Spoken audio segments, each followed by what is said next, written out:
안녕하십니까. 조갑제TV 시청자 여러분, 저는 조갑제닷컴의 조세별입니다. 오늘은 2019년 8월 14일 오후 4시를 가리키고 있습니다.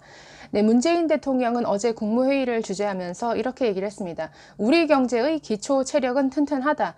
그 근거로 신용평가사의 평가를 근거로 들었습니다.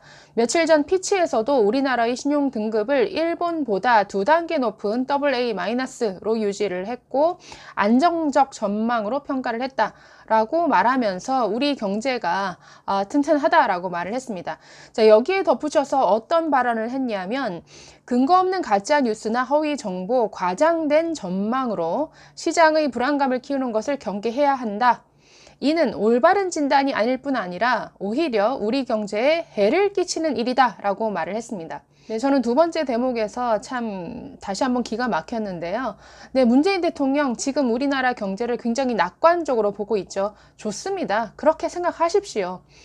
지금 올 1분기 경제 성장률이 OECD 국가들 중에 거의 꼴찌를 차지하고 있고 또 수출로 먹고 사는 나라의 수출이 8개월 연속 마이너스 행진입니다.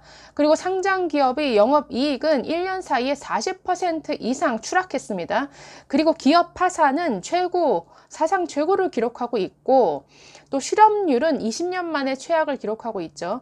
청년 체감 실업률 25%로 치솟았습니다. 그럼에도 불구하고 좋다. 기초 체력 튼튼하다. 여전히 좋은 방향으로 나아가고 있다. 그렇게 믿고 싶으시면 그렇게 믿으십시오. 뭐 좋습니다. 네, 오늘 발표된 고용 통계에서 취업자 수가 30만 명 이상이라고 문재인 대통령 일자리 지표가 개선되고 있다라고 평가를 했는데 글쎄요. 취업자 수 통계를 보면은 60대 이상에서 37만 명이 늘어났고 30대, 40대에서는 마이너스입니다. 네, 그리고 제조업 취업자 수는 여전히 마이너스입니다. 취업자 수 통계는 전년과 비교하는 통계죠. 이 취업자 수 통계는 2017년 이전만 해도 매월 평균 30만 명 이상씩, 항상 30만 명 이상씩 늘어나는 이러한 결과치를 보여온 통계입니다. 그럼에도 불구하고 작년 통계가 워낙에 너무 바닥이었죠.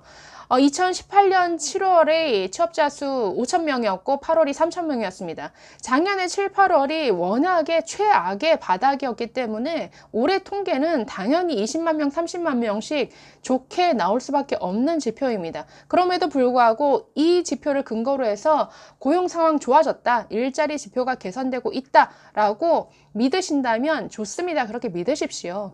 그런데 지금의 경제 상황을 문재인 대통령과 다르게 보는 사람들도 너무나 많다라는 거죠. 지금의 상황을 위기로 인식하고 자산을 처분하고 주식에서 돈을 빼고 금이나 채권과 같은 안전자산으로 옮겨가는 많은 사람들, 지금의 한국 경제를 정말 구조적인 위기다라고 인식하는 많은 경제 전문가들, 왜 이런 본인과 다른 전망이 있을 수 있는 이 부분을 가지고 왜 근거 없다, 왜 허위 정보다, 왜 과장된 전망이다라고 왜 평가를 하십니까? 누가 그거를 판단할 권리가 있습니까?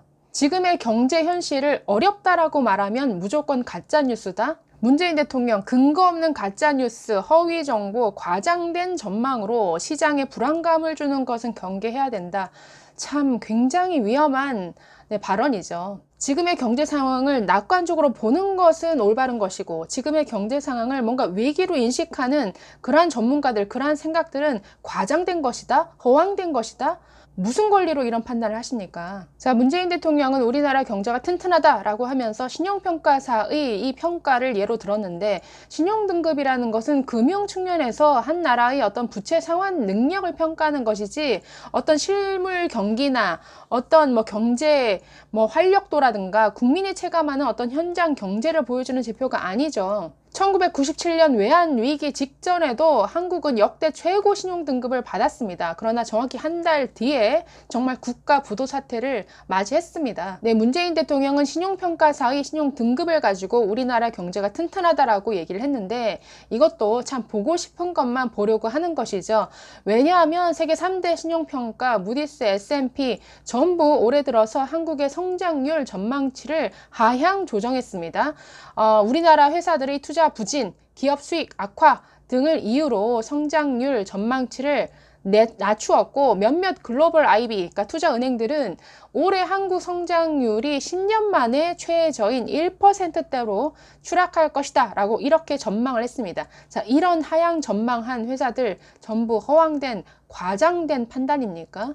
자, 문재인 대통령의 어제 발언에 대해서 오늘 바른미래당의 유승민 의원이 페이스북 글을 통해서 아주 신랄하게 비판을 했습니다. 자, 제목이 이렇습니다. 기초 체력이 튼튼하다고 대통령이 만든 가짜 뉴스다 라고 하면서 대통령의 발언에 반박을 했습니다. 네, 유 의원은 이렇게 말했습니다. 대통령이 무디스 피치가 발표한 신용 등급을 근거로 기초 체력은 튼튼하다고 말했다는 뉴스를 보고 내 눈을 의심했다.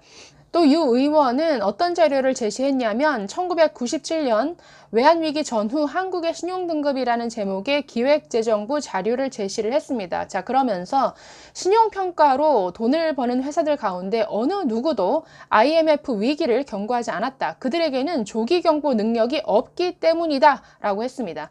그리고 그들, 즉 신용평가 회사들은 우리 경제의 지난 실적을 가지고 신용평가라는 것을 할 뿐이지 우리 경제 앞에 놓인 위험은 보지 못한다라고 이렇게 지적을 했습니다. 네, 또 계속해서 대통령은 누구로부터 무슨 보고를 받았기에 기초 체력이 튼튼하다고 큰 소리를 치나 경제의 펀더멘털, 즉 기초 체력의 가장 정확한 척도는 잠재 성장률이다. 잠재 성장률이 1990년대 이후 급격히 떨어지고 있다.